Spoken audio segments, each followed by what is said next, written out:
ഇന്നെൻ്റെ ഫ്രണ്ടിൻ്റെ കല്യാണമാണ്. 11:30 എത്താമെന്ന് പറഞ്ഞാൽ എത്തിയത് 12 മണി കഴിഞ്ഞിട്ടാണ്. പക്ഷേ കഴിഞ്ഞ കല്യാണത്തിന് ഞങ്ങൾ ഇറങ്ങിയത് വെച്ച് നോക്കുകയാണെങ്കിൽ ഇന്ന് എന്തായാലും ഞങ്ങൾ നേരത്തെയാണ്. ഹോൾ ഇവിടെ അടുത്തായതുകൊണ്ടും നമ്മൾ നേരത്തെ ഇറങ്ങിയോണ്ടും ലേറ്റ് ആവുന്നുള്ള ടെൻഷൻ ഉണ്ടായിരുന്നില്ല. വഴി തെറ്റാതിരിക്കാൻ ഓൾറെഡി നേരത്തെ ഒക്കെ ഞാൻ വഴി പറഞ്ഞു കൊടുത്തെങ്കിലും ലെഫ്റ്റിലേക്ക് പോകേണ്ടതിന് അവൾ ഫുൾ കോൺഫിഡൻസിൽ റൈറ്റിലേക്ക് എടുത്ത്. ഞാൻ ഷി ലൈക്ക് നമുക്കൊന്നുകൂടെ കറങ്ങിയിട്ടൊക്കെ ഒന്ന് പോകാനേ. നല്ല പൊരിഞ്ഞ വെയിലത്താണ് അവളുടെ ഒരു കറക്കം. നജാത്ത് സ്കൂളിൻ്റെ ബാക്കിലുള്ള ഓഡിറ്റോറിയത്തിലായിരുന്നു പരിപാടി. മെയിൻ റോഡിൽ നിന്ന് നമുക്ക് ബ്ലോക്കൊന്നും കിട്ടിയില്ലെങ്കിലും സ്കൂളിൻ്റെ അവിടെ നിന്ന് ഓഡിറ്റോറിയം വരെ വൻ ബ്ലോക്കായിരുന്നു. അങ്ങനെ ഒരു കണക്കിന് പാർക്കിങ്ങിലെത്തി. നമ്മളെ വെയിറ്റ് ചെയ്ത് ഓൾറെഡി ഫ്രണ്ട്സ് അവിടെ നിൽക്കുന്നുണ്ടായിരുന്നു. സ്റ്റെപ്പ് കയറാൻ തിരക്കായതുകൊണ്ട് ലിഫ്റ്റ് കയറാൻ ഒരു മനുഷ്യനില്ലായിരുന്നുകൊണ്ട് ഞങ്ങൾ ലിഫ്റ്റിലാണ്. നല്ല പൊരിഞ്ഞ വെയിലത്തുനിന്ന് നേരെ AC ഹോളിലേക്ക് കയറുമ്പോൾ കിട്ടുന്ന ഒരു ഫീല്, ഓഹ് സ്വർഗം.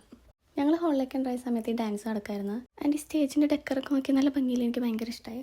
ഫോട്ടോ ഒക്കെ എടുത്ത് ഫ്രണ്ട്സായിട്ട് കുറച്ച് നേരം വർത്താനം പറഞ്ഞിരുന്ന് കഴിഞ്ഞിട്ട് ഞങ്ങൾ നേരെ ഫുഡ് കഴിക്കാനായിട്ട് പോയി. പക്ഷേ താഴത്തേക്ക് എത്തിയപ്പോൾ 2 കല്യാണത്തിനുള്ള ആളുണ്ടായിരുന്നു ആ ഹോളിൽ. വിശന്ന് പൊരിഞ്ഞ് നിന്ന് അവസാനം കാറ്ററിംഗുകാരും ഞങ്ങൾ ഒന്നിച്ചാണ് ഫുഡ് കഴിച്ചത്.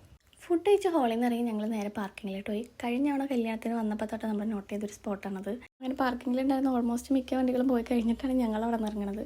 ഞങ്ങൾ ഇത്തവണ ഫോട്ടോസ് വരെ എടുക്കാനായിട്ട് മറന്നു. ഓൾമോസ്റ്റ് ഒരു 4 മണി കഴിഞ്ഞപ്പോഴാണ് നമ്മൾ അവിടെ നിന്ന് ഇറങ്ങിയെങ്കിൽ പോലും. അങ്ങനെ അവരോട് ബൈ പറഞ്ഞ് ഞങ്ങൾ ഇറങ്ങി. ഓരോ കല്യാണം കൂടിയിട്ട് ഇറങ്ങുമ്പോൾ പറയുന്ന പതിവ് ഇന്നും തെറ്റിച്ചില്ല. അടുത്ത ഏതെങ്കിലും കല്യാണത്തിന് കാണാം.